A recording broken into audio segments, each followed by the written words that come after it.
Take Back Your Health Now, Episode 59.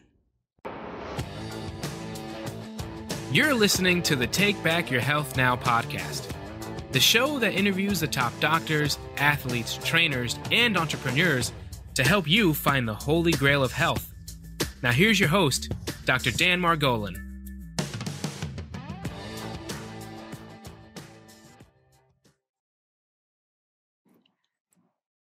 Hi, this is Dr. Dan Margolin with another segment of Take Back Your Health Now, where we pull out all of the stops in search of health's holy grail. We're very excited today to have Mr. Jonathan Maxim. He brings an unmatched entrepreneurial energy to every pursuit, thriving in competitive, agile environments and driven by passion, accountability, and measurable success.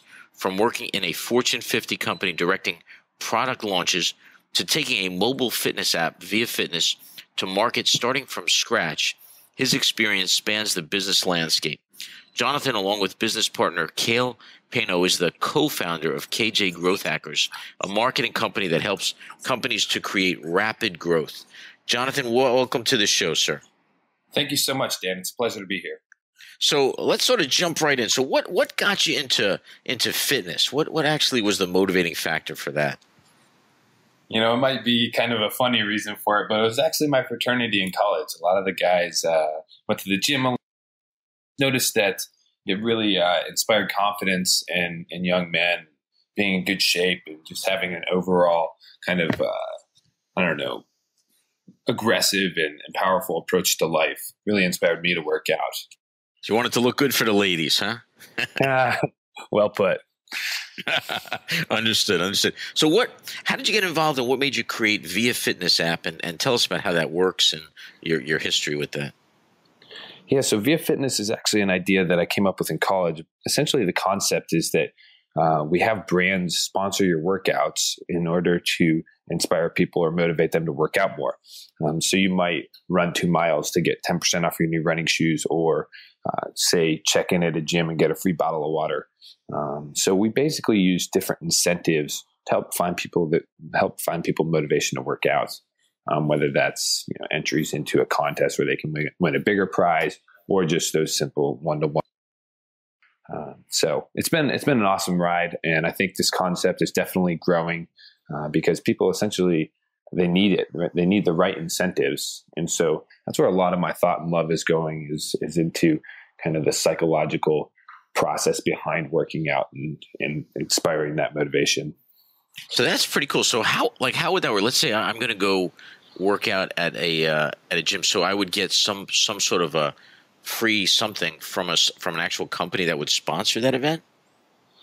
Yeah. So we have over 20 brand partners that sponsor different type of workouts. So the challenge might be run 2 miles and get a free bottle of water from Core Hydration. Core is a water company, kind of like Voss or kind of like Dasani, run out of LA, and they have essentially they have a budget set aside to get involved with people on a very ground level in a one-to-one way. We're almost a conduit or a platform for those brands to connect with people on a personal basis. So you can also that's a brilliant idea. Were you how did that hit you though? Were you like sitting around one day and you went, "Oh my God, I got the best damn idea"? Well, essentially my thinking was I didn't naturally have that motivation to work out. I needed some instant gratification because I didn't want to wait for the results. And I saw my friends who had results, but they had been a long, long time before they got there. Right. And my thinking was, how can we give millennials especially this instant gratification? Wow. And when you look at motivation and getting people motivated, what other things do you do or what, how important is motivation overall? I mean, I know some people that just seem to, it's not that they're motivated to work out. It almost becomes like a routine, right? I guess that's a form of motivation, but it just seems like it's just part of their daily existence. I know my sister is up every morning at like 6 o'clock. She goes to the gym for an hour, and it's absolutely a form of motivation, but it's also so much a part of who she is. How else can you get people to get to that level?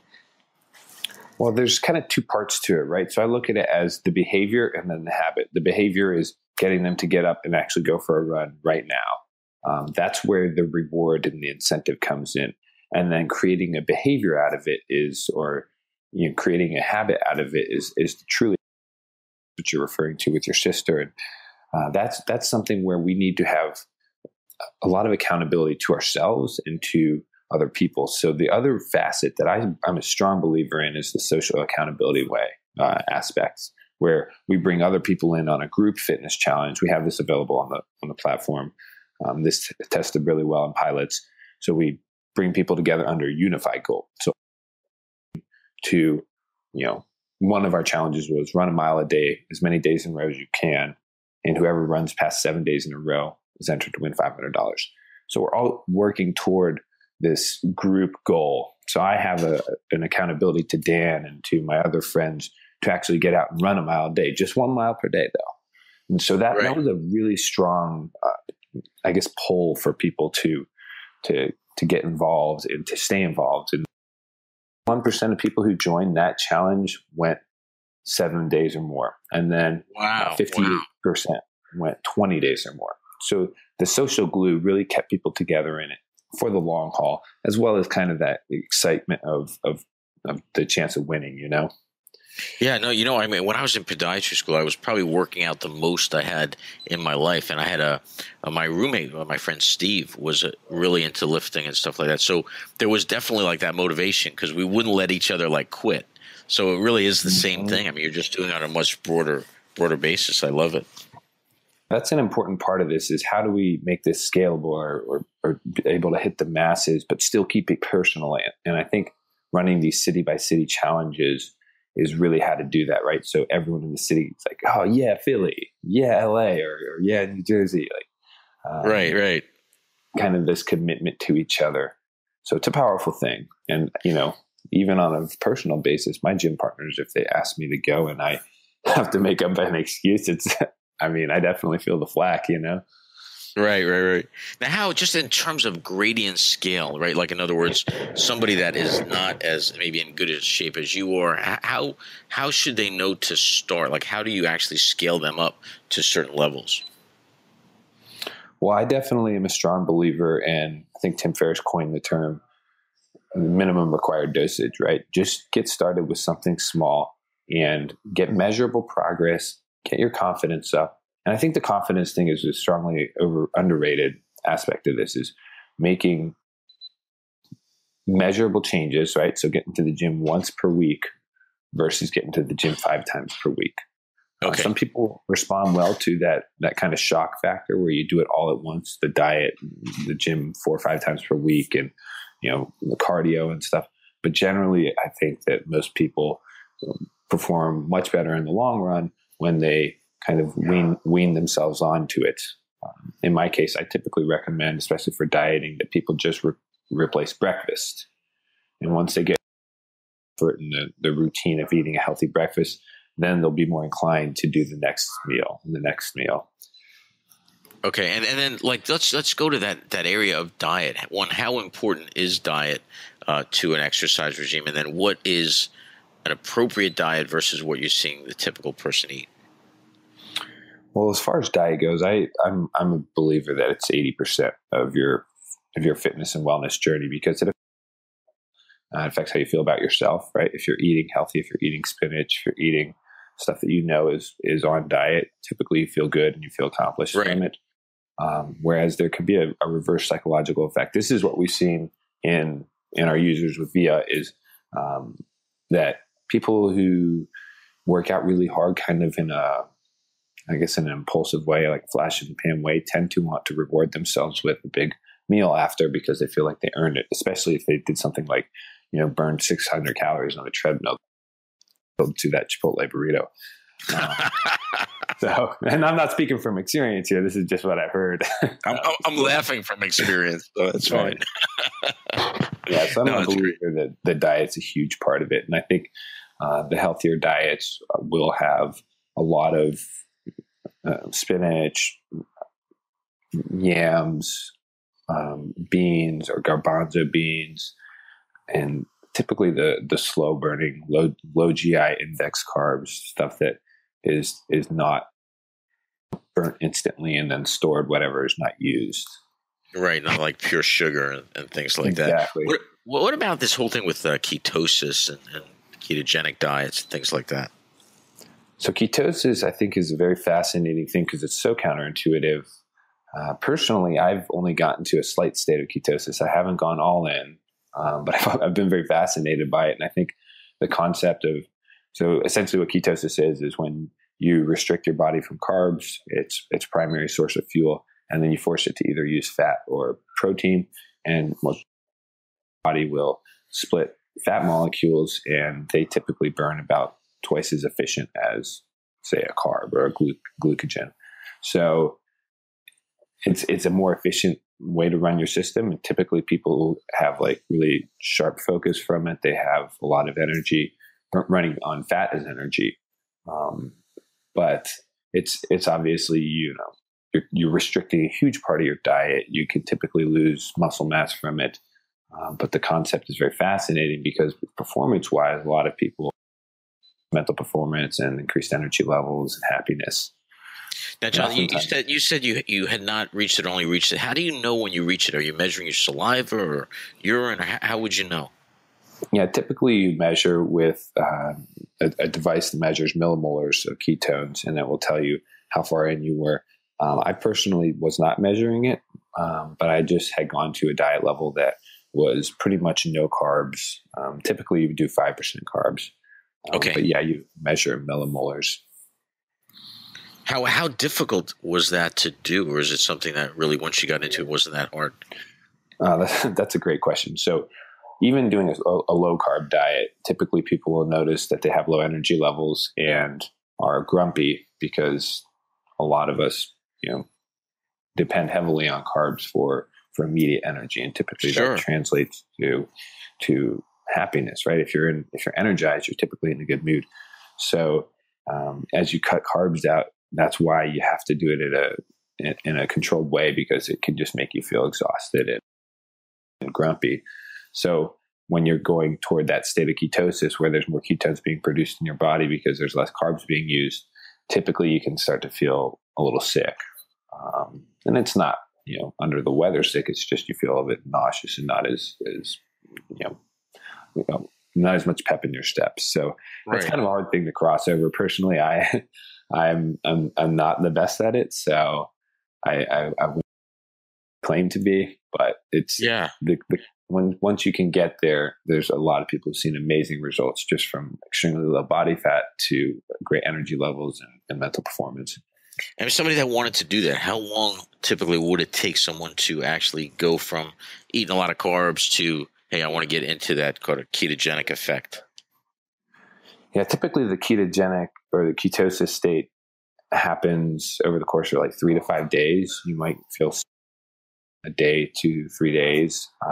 But to get to that state, I would recommend somebody goes to a low carb diet first so that they don't just drop completely out, because 60% of the brain's fuel the brain uses like almost all glucose for energy. And so when you cut that off, it goes into a shock effect and it can have, like I said, it can kill energy levels, kill mood, make you feel nauseous. So I would probably recommend doing 2 weeks of low carb and then at least 2 weeks of low carb and then trying ketosis after that if you're really interested in it. And as far as like longevity and health benefits, what are the benefits that you see with that? Well, with slow carb diet, that's also a term that Tim Ferriss coined. Slow carb can have amazing effect on your energy level once you adjust your body's dependency on glucogens or glucose.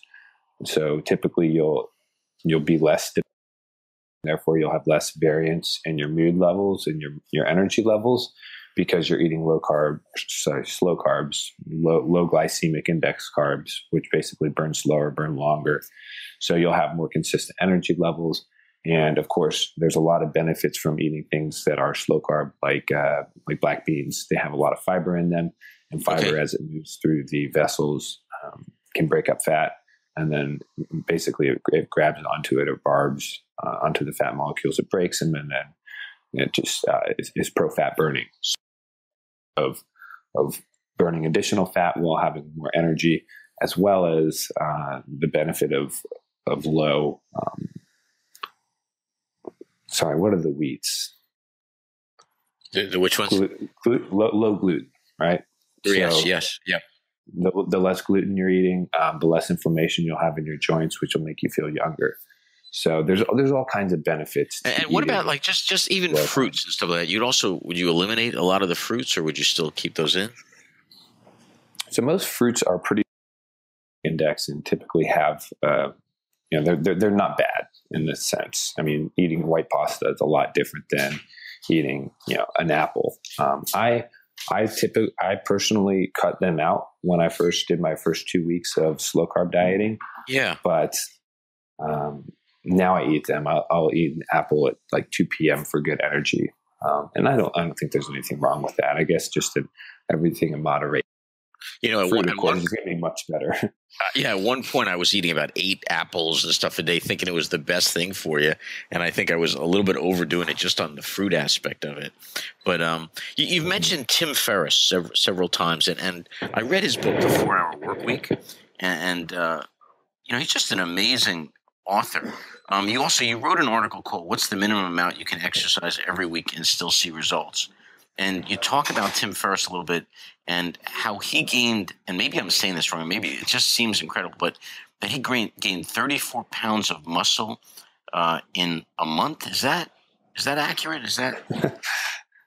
Yeah. I mean, well, one, I think Tim Ferriss is a brilliant, brilliant man, mainly in the fact that he uses a test and learn methodology. So like everything that he, I guess, preaches or that he teaches in his writing and in his work is that he tests stuff out and then measures, like with true metrics, what the progress was. And that story of him gaining 34 pounds of muscle, I know that another entrepreneur and thought leader named Noah similar results from this concept of slow carb dieting while practicing a very aggressive and very rigorous workout pattern. And he essentially achieved that by, taking all the fun out of working out, right? So, he made it boring. He made it too nerdy. And that's why I'm not behind him on that. But yes.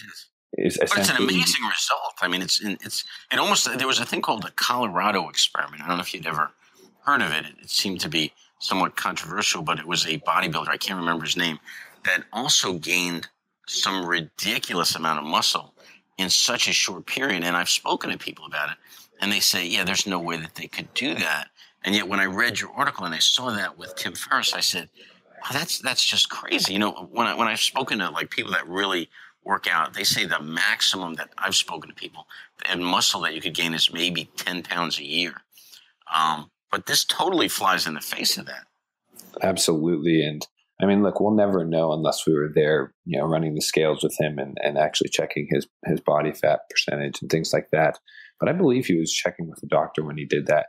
And the way that he achieved it is by doing extremely slow descent, right? So if you're doing a bench press, then you do 5 seconds down, absolutely no momentum, wait, and then go 5 seconds up.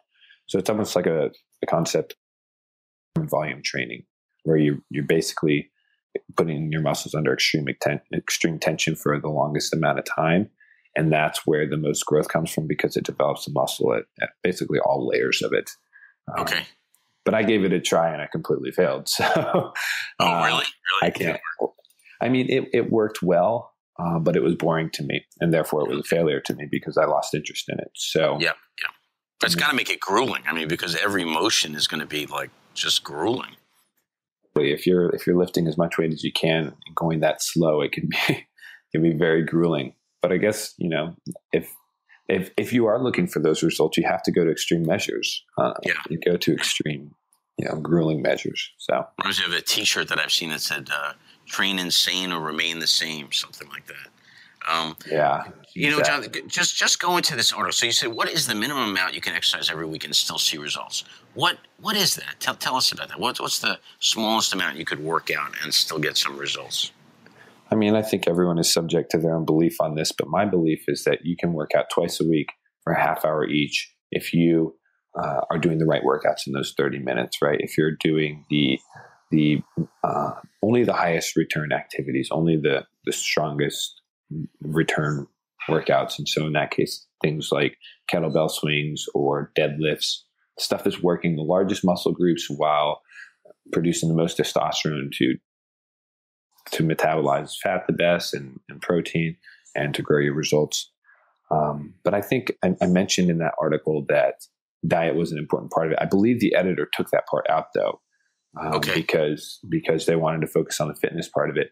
But I think the diet part of it is a huge, huge effect because, you have to be eating well to even see the results. I mean, if you've got 20, 30% body fat and it's covering up the muscle, you'll never know that you made that much progress. That's a good point. Do you have people measure typically their percentage of body fat on any of those machines prior to working out just so they can get a better idea? Or is that important, not important? No, I'm a big believer that you should be measuring your body mass index and your body fat levels because the scale I think kind of lies. I think you can have a lot of water in your body or you could just have a big meal. Or, how are you going to know what level of your muscle gain or fat loss occurred without actually measuring that? So I typically measure mine every week or 2 weeks. And even though the machines are just probably $50 little electronic that they have behind the desk at the gym, that probably is not very accurate. At least it's a benchmark, right? So you can set a benchmark from where you were a month ago and the machine will measure you in the same way a month later. Sure. And if you're using the same machine, at least it's pretty consistent. Yeah, exactly. We hope. We hope that's true. John, what does your personal fitness routine look like? Typically, I work out 3 to 4 times per week. I believe that you should have a day in between every workout, but I've come to that I go more often than I probably should for the best results, mainly because, sleep is a critical part of making progress. Sleep helps redevelop muscle mass that was, torn during a workout, but it also provides a lot of other benefits. And so I do a workout that's called 5x5, where you do your almost heaviest weight, and then you do it 5 reps and then 5 sets. And then you do 2 workouts. So for chest, it would be, say, incline bench press with dumbbells, do 5 sets of 5, and then move to, say, flies, where you close your arms in front of your chest, and you just do 5 of those. And then I would move to triceps for that. Okay. And that way are you going to failure on that? Yeah, typically the last few reps are, set 4 and set 5. Typically I only get to 4 reps each. And yeah, ideally you would go to failure. And in my main goal, I think the most important part of any workout routine is, in my case, I'm a pretty slim guy. So for me, it's to build muscle mass. Okay. And when you wrote in the article about the minimum amount, you were talking about working full body, your legs, your all at the same time. When you're doing it where you're working out, many more days a week, are you breaking it more into body parts where you're working your chest and your arms, and then another day you work your back? Are you doing it like that, or are you combining them all? Yeah, absolutely. I usually do 2 muscle groups per workout, and I think there's a lot of debate on whether this is the best way to do it. But I've personally seen the best results from this. So triceps, back and biceps, shoulder or legs, and then shoulders and abs. Awesome. Well, John, you wrote recently an article about how stress is good for your health. Tell me about that. How does that work? Well, from my own personal experience, I found that early in my career, being under a lot of pressure from management, you have no choice but to perform. And there's this concept of EU stress that can be seen as good stress, where you use that pressure, channel the energy toward a positive thing, right? And I think that stress could be from additional pressure from your boss, or it could be from a recent failure. So, if you made an investment in something and lost it, you could channel that stress to say, I'm going to write down what I learned from this, and I'm not going to make that mistake again. And then you would channel that energy into the next investment you make. Right. So, good thing. I think the glue that holds together, how we channel our energy is meditation. And so, if you're not meditating and being, if you're not stepping away from your problems and realizing what the cause of that stress is and what the meaning it has in your life is, then it's easy to cloud those two. It's easy to cloud good and bad stress. So we have to keep them, we have to take a step back emotionally and separate ourselves from that. I found, over the years, one of the things I found, even in like college and medical school, is necessity level was the thing that actually pushed me to reach my best. So if I knew a test was coming up, I would be studying like crazy days before that, where maybe I hadn't studied the week coming up to it. So it was the point that, hey, I've got to get this done by this date. And as I've gotten older, what I realized is that rather than wait for the environment to set that necessity level, I can set it myself. And I can say, hey, listen, by this date, I want to get this done. And sort of create my own stress, but without the really stressful part, because I'm making those deadlines just theoretically, but it's something I want to achieve. Is that pretty much what you're saying? Yeah, I think if you can have the discipline that Dr. Dan has, you will make it an extreme success out of yourself, because being able to set those deadlines is, I think, what draws the boys from the men, what takes somebody from ordinary success to extreme success, is being able to proactively set where you want to hit and when you want to hit that, as opposed to behind deadline with your boss and having to scramble. Right. So that's a very, very good point, Dan. Jonathan, so, one of the things I ask my guests towards the end of the interview is what they feel the holy grail of health is. So I'm going to pose that question to you. If I were to ask you, what do you consider to be the holy grail of health? It's absolutely going to be meditation. Meditation is what keeps our mind together. It helps us create healthy habits. And I think when you have healthy habits, they eventually synchronize your healthy financial habits, your healthy diet habits.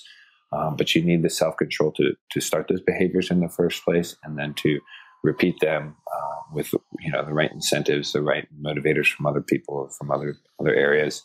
And meditation is what gives us that self-control. I know that a lot of people have quit smoking or have gotten out of bad relationships just because it brings them to a non-emotional state where they can make a sound judgment on matters.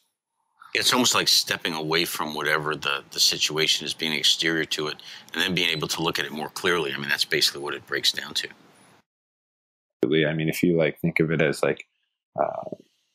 there's one metaphor that I heard, which was like, if you're standing on the side of the highway and the cars are your thoughts, if you try to chase down every car, you're going to get exhausted quickly. If you try to chase down every thought, it can be very draining. Whereas if you just let them pass by and you watch them and you understand them and appreciate them, but don't try to go down a rabbit hole with every thought, then you stay at a much more energetic and positive and happy level.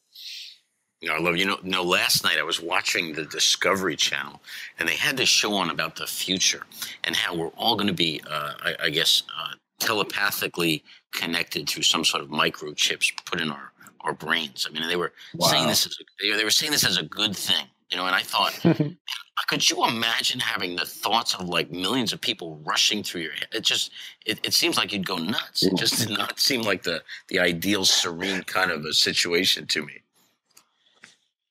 That's one, baffling to think about, but two, sounds stressful. I mean, to have people communicating to you at all times. Text messages are plenty. Oh, forget it. Plenty too. Forget it. Well, Jonathan Maxim, how would people that want to get more information from you, how would they get in touch with you, sir? Well, I'm pretty active on Twitter. My handle is TCG Style. And I'm also, I write for Mind Body Green and Thrive Global, so you can find my work there. Downloading the Vea Fitness app and earning rewards for working out, you can visit veafitness.com or just search Vea Fitness on the App Store and Android. Jonathan Maxim, thank you for joining us on Take Back Your Health Now. Greatly, greatly appreciate it. Dan, thank you so much for the opportunity. I really appreciate it. Sure.